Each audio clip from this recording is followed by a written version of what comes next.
Hello, hello. Today's concept, a rather advanced one that if you get this concept down, you're going to crush it. Now, there's a training, if you haven't gone through it, you will, which is it's essentially how many reps to do, how many sets to do, what weight you should choose. So it's more of a training methods video. Okay. Now, this video is going to be all about how to optimize the actual repetitions that you are doing. So let's use the bicep curl as an example. How do you get the absolute most out of your set to progress towards your goal? Because I promise you, just moving the weight around with no understanding or intention is a great way to do okay for a little bit of time, but quickly cap. So if you're in a plateau or if you're looking to further your training, understanding these concepts will be key. And again, they're going to separate you from someone who does not see results. So the three different concepts and ideas we're going to go over today is what are the three different types of muscular contractions, because there are three. What are the three different types of tissue in your body that activate during different types of training?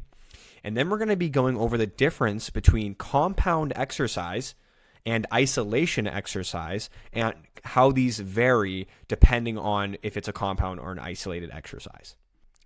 And rest assured, there's going to be plenty of visuals in this video. So let's start off with what are the three different types of muscular contractions or muscle contractions. So we have our first, which is concentric. So concentric movement means the muscle tissue is shortening while it's contracting. Okay, so this could be a bicep curl or a tricep extension. Whatever movement the muscle is shorter is where you're performing concentric movement.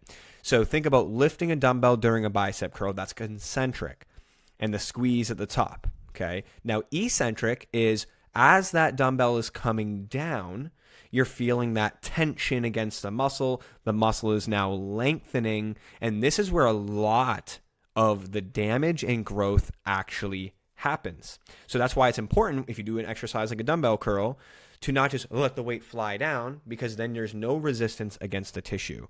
All right. And isometric is when the muscle is contracting, but it's not changing in length at all. So this could be you hold the rep at the top or you do a plank. Planks suck, right? But when you're in that plank, that is when the core is isometrically engaged because it's under tension, but it is not moving. All right.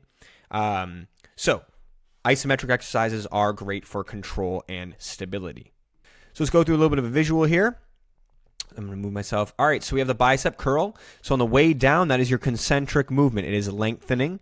On the way up, that is your eccentric motion. That is its shortening position. If you were to hold the rep at the top and squeeze, that would be isometric. Okay, and this is exactly what's going on while you are training. We just can't see it. So I want to use this as an example on talking about intensity, because we're going to go into that next section. When you're performing a set of any exercise, at the peak of the eccentric motion is where you want to physically engage a squeezing feeling in the muscle. This will, with the weight you're using as well, really engage the tissue to its fullest and help you engage the tissue myofibril that we want to destroy and damage to then build up. So at the peak here, we squeeze, and then we take an additional really sucky time under tension. So like a 1, 2, 3 count on the way down, and that's going to allow more damage to occur. So again, let me show you an example. So that's a pulling exercise. Let me show you an example if it's a pushing exercise. Okay, so for this example, I'm going to use a tricep kickback. So now we're pushing weight, okay? And it's crazy how this works. As the tricep is in its lengthened position, the bicep is in its most shortened position. Henceforth, they're antagonist muscles.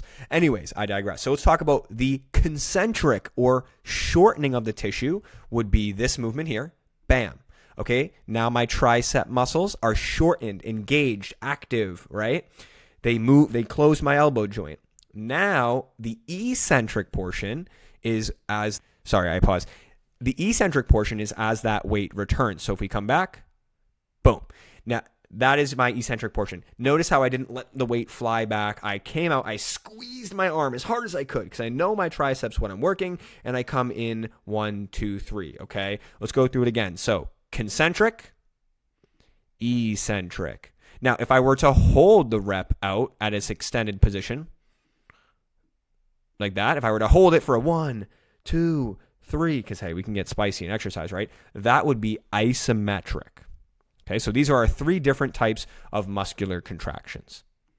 And also I want to note that those movements that I'm showing you guys are isolated movements, and it's isolated is considered when we have one joint moving. Okay, so the only joint that's moving there is my elbow. My shoulder is locked in place. So that will go into what it would look like if we were to do a compound exercise and how to kind of focus on those contractions, because compound movements change that completely. Well, a decent amount. Okay, so why contracting matters more than just moving. So most people in exercise are just going through the reps, okay? Lift it, release it, whatever. You're not actually contracting and squeezing and tensing the body, flexing. Therefore, you're limiting your results by honestly about 30%, okay? Because that intensity on the muscle, now you don't have to train till failure every single set, but it's really like if you're doing 12, you need to get the most out of 12. So guys, this is where that concept of like what weight do I use comes into play, because you could do 30 pounds and swing it around and get 12, or you could stay on the lighter side, say 15, 20 pounds, really control the weight and get a very, very intense feeling in your bicep at the end of 12 reps. Then you go into utilizing the double progression method. So you don't just jack up the weight, get 12 reps, and then increase your weight. You start lighter, you focus on the muscular contraction, you get 3 sets of X amount, then you progress your weight. But we start it pulled back with more focus on intensity in the body, less focus on the weight. All right, so different types of muscle tissue and why they matter. So we have type 1 tissue. So this is endurance-based tissue. So if you're to go on like a run or like a walk, this is the type of tissue that we are engaging. So we are not growing and building muscle. This is why, right, that kind of activity can be great for getting extra calories burned and whatnot, but no sort of long-lasting activity is building muscle. It's important to know that when we run, when we walk, we're activating slow twitch type 1 tissue. Now, in a lot of your hypertrophic movement that you're doing, you're like your chest presses, your squats and whatnot, you're activating a lot of the type 2A tissue, which is fast twitch. So this is stronger and requires more force. That's why you can run or walk for hours and hours and hours, but you can only do 12 reps of a certain exercise before your body says, I can't do any more. They fatigue quicker because they require more force. Okay, when more force is used, more energy is needed. We're burning more calories. So it's like this is why resistance training is everything if you're going to get to your goal. And then we have type 2 tissue, which is super fast twitch. So this is like 1 rep max or like 2 to 3 rep max. So if you did like the highest box jump you could do and you did it like 3 times and like you jumped as high as you physically could, you exerted as much force as possible, that would be type 2B. A lot of humans, a lot of individuals never tap into their type 2B tissue because we haven't understood even type 2A tissue, and we're so focused on type 1 tissue, which is tons and tons of pointless cardio without incorporating resistance training. So recap real quick before I go into this. It's important to move weight with intention. Slow on the eccentric, you should know what that is now, and strong and fast with a squeeze on the concentric motion, okay? So isolation versus compound exercises. Compound exercises are exercises like squats, deadlift, and presses. They use multiple joints and multiple muscle groups. So you have a little bit more room for momentum, and you're consciously, so you have to consciously focus on the target muscle because it's not clear 100% of the time. Let me go into what I mean. So again, we have our isolated exercise, the tricep extension. As you can see, the only joint that's moving is my elbow. So it's going to be easier to squeeze that one tissue, that one muscle group, the triceps. It's going to be a lot easier to squeeze it. Now let's look at a squat.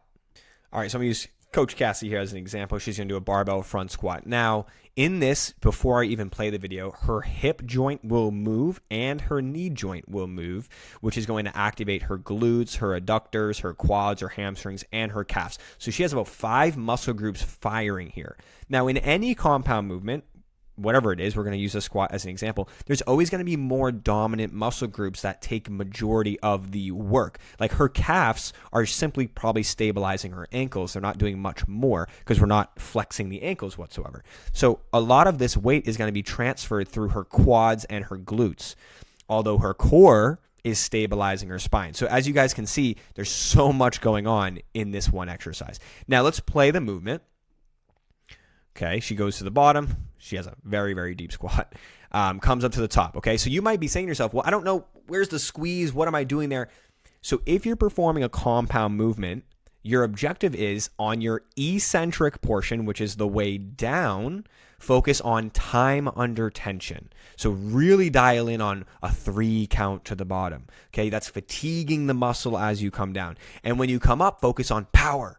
Okay, remember those tissues we talked about. Really activate that type 2B, if even possible, right? By pushing as hard as you can back to the top. You know, if you're going to squeeze anywhere on an exercise like this, you might want to just give your glutes a good squeeze at the top. But if you notice, there's not just one muscle group we're squeezing. A lot of muscle groups are coming to play. So don't worry on a compound movement as much about squeezing one particular muscle group, but more focus on time under tension on the way down. Or if it's again, this is a pushing movement. If it's a pulling movement, you would want to focus on the eccentric portion. So again, just dialing in on that, like if you were at the bottom of that squat and you paused, that would also give you more tension on the muscle. Okay, so we should definitely understand now the difference between compound, using multiple joints, multiple muscle groups, and then a isolated exercise, which is using one joint, one muscle group primarily. I'm going to give you just a few examples before I end this training on the difference between isolated and compound. This handsome stud here, you know? Okay, so we have a seated dumbbell lateral raise. Now, my elbow does not change joint angle in this exercise at all. It's just my shoulder. If I were to be moving my elbow around, then it would be a compound movement. But if you look, the only area that's working is that lateral deltoid. Now, let's talk about what's the concentric motion. This is on the way up, boom. Okay, this is a pushing exercise. I'm pushing the weight to shorten it, okay, to shorten my lateral delt. Now, on the way down, that's my concentric, 1, 2, 3. So that is the example of a pushing exercise that is a isolated exercise. I'm only working my shoulder and I'm only moving my shoulder joint. Okay, so now just to give another example of a compound exercise, a bench press, that we're going to use the barbell for an example here.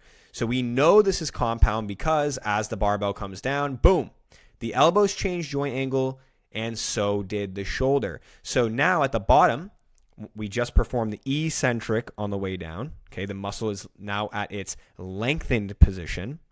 We're going to shorten the tissue and push it up by using a little bit of the deltoid, the chest, and the tricep.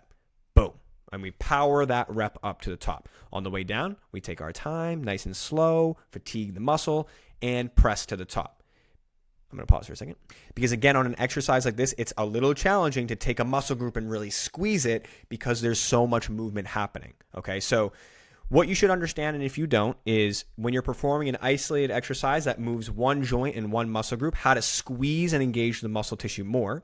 And when you're performing a compound movement like a barbell deadlift or a chest press, now how do I squeeze the tissue? Not squeeze the tissue, but add more intensity to the tissue because I have multiple muscle groups moving. Okay, so I hope this training helped. It's very in-depth, very advanced, and I'm more than happy to get on a call, review the information, and answer any questions that you have. I hope this helped, and I'll see you in the next one.